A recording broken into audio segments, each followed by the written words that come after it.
Hey guys, happy Friday. Coach Koray here. And we've got a workout for you to get a jump start on your weekend here.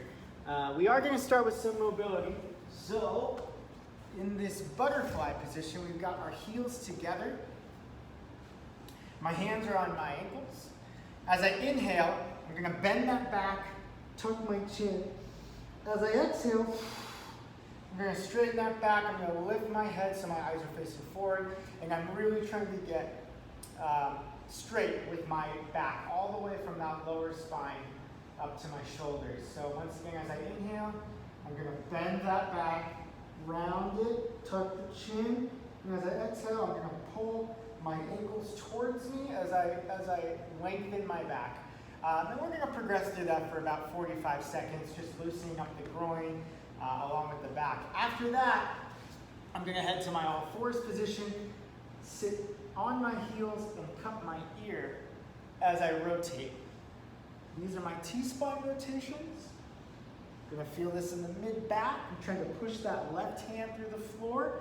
I'm going to do 10 per side. All the while I'm sitting back on those heels, making sure that the lower back and that the hips stay in one spot. Once I'm done with those, I'm moving on to my dynamic prep. Shoulder taps. So I'm in my plank position, tapping each shoulder 10 times. Take your time, try not to move the hips. Once I'm done with my taps, I'm going to stay down in my all fours for bird dog. So let me go sideways here so you can see this. I'm extending my leg and my arm and then bringing that back in. Trying to keep the back flat. I'm doing 8 per side. 8 per side, keeping my back flat, keeping my belly braced. I head up to my feet now. Side lunges. These alternate. And once again, 8 per side. Really trying to push those hips back. Getting to a little bit of that groin stretch as well. And lastly, 10 high knees per side. So I'm going all the way up to 20 total. Just get that heart rate up. And when I finish that, I'm going to repeat that sequence again. Taps, bird dog, side lunge, high knees. If I feel like I need one more set to really feel warm, I might do it a third time. But after that, we're going to move on to our main event. 3 or 4 rounds of this 6 exercise circuit. The difference you'll see with this circuit is that each of the exercises have different lengths. So we have this sort of first exercise, which is more strength-based. It's only 30 seconds.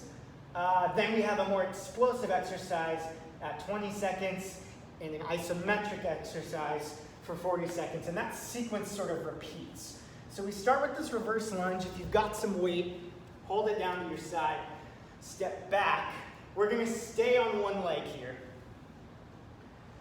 So I'm trying to keep most of my weight on this left leg for 30 seconds. After 30 seconds, I shake it off, and I'm doing the same thing, stepping now with the left foot. So once I do 30 seconds per side, I'm moving on to my squat hop. I want to prioritize, since it's only 20 seconds, I really want to use this to be, I want to keep it moving here. So I'm going to squat hop, and that is continuous. So I don't want to jump really high, pause, and do another one. I really want this thing to keep moving. 20 seconds of that. Once we're done, we're going down to our traditional plank for 40 seconds. If you want more of a challenge, you can do your plank up downs, but that's a 40-second plank. Next up, bent over reverse fly. I got my weights again. I hinge at the waist.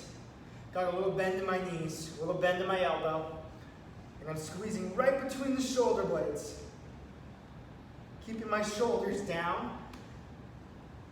If I don't have weights at home, I can still do this with body weight. I'm just going to add a lateral movement and a movement out in front.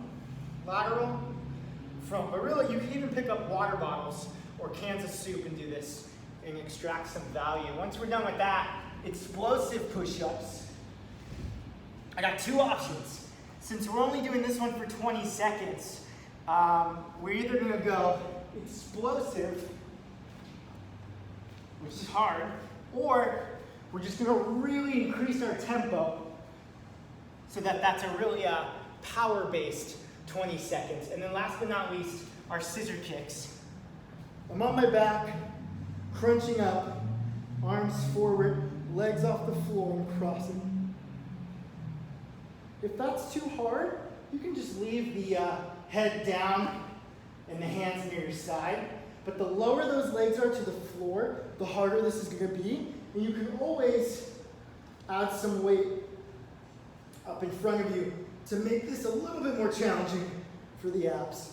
Once I'm done with 40 seconds, I'm gonna take a moment to breathe, and then I'm gonna do the whole thing either twice more or 3 times more. And then you're done. Have a good weekend. See you next week.